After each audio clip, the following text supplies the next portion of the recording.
Assalamualaikum warahmatullahi wabarakatuh. Izin memperkenalkan diri, nama saya Selvia Triana Raini. Saya Putri Syarwa Khaira. Di sini kami akan menjelaskan tentang pertemuan 10, yaitu fungsi Microsoft Excel fungsi finansial. Pada soal A, pertama kita masukkan data-data yang sudah tertera pada soal. Kemudian kita mencari jumlah pinjaman atau PV dengan memasukkan rumus sama dengan PV. Kita masukkan bunga, kemudian kita masukkan jumlah periodenya, lalu kemudian angsuran dikurang dengan FV. Dan ketemu hasilnya 46.269.000 sekian. Lalu kita mencari saldo awal dengan memasukkan jumlah pinjaman PV. Kemudian kita mencari bunga. Kita masukkan rumus yaitu sama dengan saldo awal dikali dengan bunga. Lalu ketemu hasilnya seperti ini. Kemudian kita mencari cicilan, yaitu kita masukkan dengan jumlah angsuran. Kemudian kita mencari saldo akhir, yaitu dengan rumus kita jumlahkan dari saldo awal sampai hingga cicilan. Lalu ketemu hasilnya seperti ini. Untuk saldo awal pada periode 2 sampai 5, kita masukkan jumlahnya dari hasil saldo akhir. Lalu kita mencari bunga menggunakan rumusan tadi, dan begitupun seterusnya. Pada soal B, yaitu kita masukkan dulu data-data yang sudah tertera pada soal, kemudian kita mencari PMT, yaitu dengan rumus sama dengan PMT bunga dibagi dengan 12, kemudian banyaknya angsuran kita kalikan dengan 12, lalu dikurang dengan jumlah pinjaman, dan ketemu hasilnya 738.100. Untuk mencari IPMT ke-20, yaitu dengan menggunakan rumus sama dengan IPMT bunga dibagi 12, 20, kita masukkan 20 karena IPMT ke-20, dan kita masukkan banyaknya angsuran dikali dengan 12, kemudian dikurang dengan jumlah pinjaman, lalu hasilnya 40.597.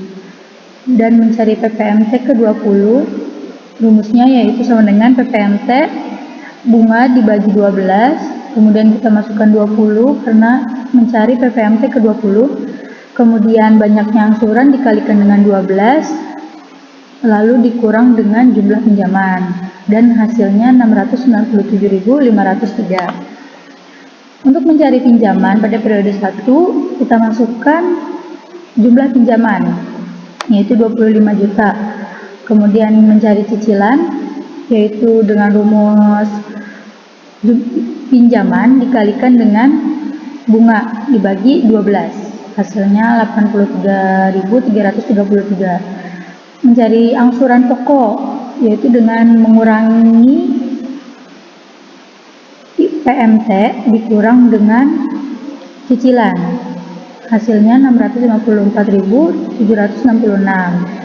Untuk mencari saldo akhir, yaitu pinjaman dikurang dengan angsuran pokok. Untuk pinjaman periode 2 hingga periode 36, kita isi dengan hasil saldo akhir seperti ini. Dan mencari cicilan caranya sama, rumusnya seperti yang dijelaskan tadi.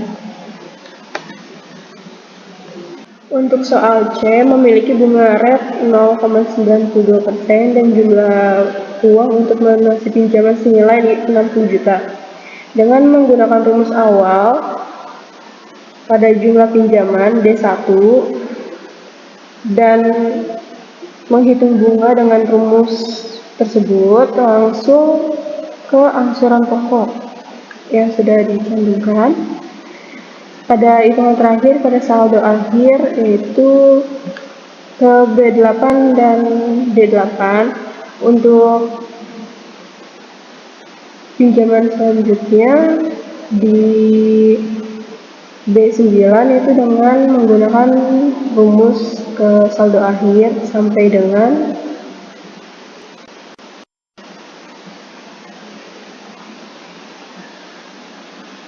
B47.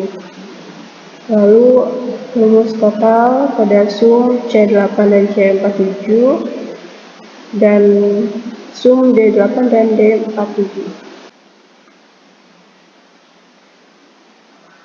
Untuk soal D, bunga rate 15% per tahun, angsuran PNT 990.000 per bulan dengan jumlah pinjaman atau PV 25 juta dengan rumus pinjaman D3, bunga, angsuran pokok dan saldo akhir. Berikutnya di B8 itu menggunakan rumus E7 atau hitungan saldo akhir dan seterusnya. Ada B38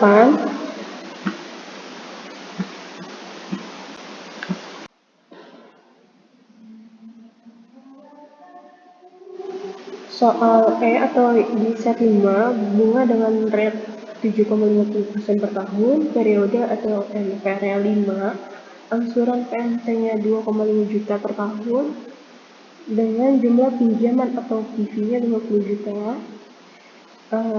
Penjumlahan yang dihasilkan oleh saldo awal dengan rumus D4, lalu bunga dengan rumus tersebut, maupun cicilan dan saldo akhir. Dan pada rumus saldo awal di B9 menggunakan rumus E8 yang dimana itu hasil dari penghitungan di saldo akhir. Dan untuk periode 3 sampai 5 penghitungnya sama dengan periode 2, yaitu dengan saldo akhir. Sekian penjelasan dari kami. Kurang lebihnya mohon maaf. Wassalamualaikum warahmatullahi wabarakatuh.